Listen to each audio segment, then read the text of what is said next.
autocrat က state building လုပ်ရမယ်ဆိုတာသူတို့မယုံခရိုတာလို့ပြောတဲ့ဟာအလားတူပဲနောက်တစ်ခုက state building ရဲ့ရည်မှန်းချက်ကအားလုံး meritocracy ဖြစ်ဖို့နော် good governance ဖြစ်ဖို့ autocracy ရဲ့ရည်မှန်းချက်ကမဟုတ်ဘူးသူကောင်းစားဖို့သူပတ်ဝန်းကျင်ကောင်းစားဖို့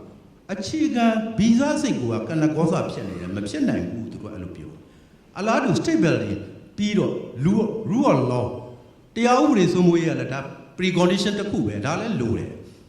အဲ့တော့ဒါလည်းဒီတိုင်းတရားဥပဒေစိုးမိုးရေးအမြင့်ဆုံးစံကဥပဒေရှင်းပေါက်မှာအားလုံးတန်းတူညီမျှရှိဖို့ autocrat တွေလိုချင်တဲ့တရားဥပဒေစိုးမိုးရေးကအကန့်အသတ် anti corruption လောက်ပဲသူတို့အမြင့်ဆုံးစဉ်းစားမတူအဲ့ဒီအမြင့်ဆုံးစံတရားဥပဒေရှင်းပေါက်မှာဘယ်သူမှအခွင့်အရေးမရအားလုံးတန်းတူညီမျှဖြစ်ရမယ်ဆိုတဲ့မူ autocrat ရဲ့ဗီဇတွေကလက်မခံဒါကြောင့်မဖြစ်နိုင်ဒါကြောင့် state building economic development rule of law ဒီ precondition 3ရပ်နဲ့တပြိုင်တည်း democracy လုပ်ဖို့လိုပါတယ်သို့တော့တိုင်းပြည်အခြေအနေရ gradual တော့ဖြစ်ကောင်းဖြစ်အယူဆနှစ်ခုကွဲပါတယ်တစ်ခုက sequentialism precondition အရင်ဆောက်ဒုတိယကတော့တပြိုင်တည်းသွားသို့တော့ဖြည်းဖြည်းမှန်မှန်သွားကျွန်တော်တူးချင်းညွတ်တာကတော့ဖူကူရာမာခရိုတာမော်ဒယ်ကိုပုံညွတ်ပါတယ်ဗမာပြည်နယ်လည်းကြိုက်နေတယ်ဘာလို့လဲဆိုတော့ကျွန်တော်တို့ရှစ်လေးလုံးကတောင်းတာကဈေးကွက်တစ်ခုတည်းမဟုတ်ဘူး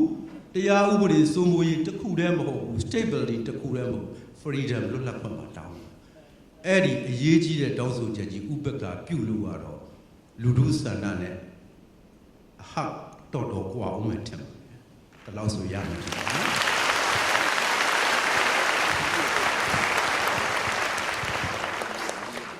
မိခွန်းများကိုထေချပေးတဲ့ဆရာဦးကျော်ဝင်းဆရာမဝင်းသားနဲ့ဆရာဦးအော်ပီဂျေတို့ကိုအထူးပဲကျေးဇူးတင်ရှိပါတယ်။ဒါပြင်မိခွန်းတွေကိုမေးပေးတဲ့ဒီစာပေဟောပြောပွဲကိုကြောက်ရောက်လာကြတဲ့စာပေချစ်ပရိသတ်တွေအားလုံးကိုလည်းအထူးပဲကျေးဇူးတင်ရှိပါတယ်ရှင်။ကျမတို့ဒီဆရာတို့အထူးပဲကျေးဇူးတင်ရှိပါတယ်။ကျွန်တော်တို့ဒီအခမ်းအနားကိုဆက်လက်ပြီးတော့အကျင်းပမှာဖြစ်ပါတယ်ရှင်။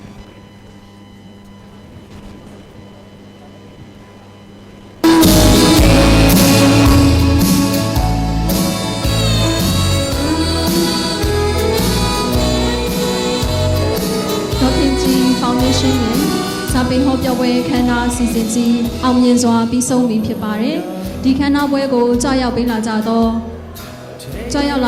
စာပေချစ်ပရိသတ်ပေါင်းတို့လည်းအထူးပဲကျေးဇူးတင်ရှိပါတယ်။ဒီစာပေဟောပြောပွဲကြီးဖြစ်မြောက်ရေးအတွက်အဖက်ဖက်မှာ main sponsor အနေဖြင့်၎င်း co-sponsor အနေဖြင့်၎င်းအဖက်ဖက်မှာဝိုင်းဝန်းကူညီပေးကြသောလုပ်ငန်းရှင်များအားလုံးကို၎င်းထို့ပြင် volunteer အနေနဲ့လာရောက်လုပ်ကိုင်ပေးကြသောညီကိုမောင်နှမအားလုံးနှင့်ကျေးဇူးတင်ထိုက်သူအားလုံးကိုအထူးပဲကျေးဇူးတင်ရှိပါကြောင်းဒေါ်ခင်ကြီး Foundation မိသားစုကိုစားပြောကြားအပ်ပါတယ်ရှင်။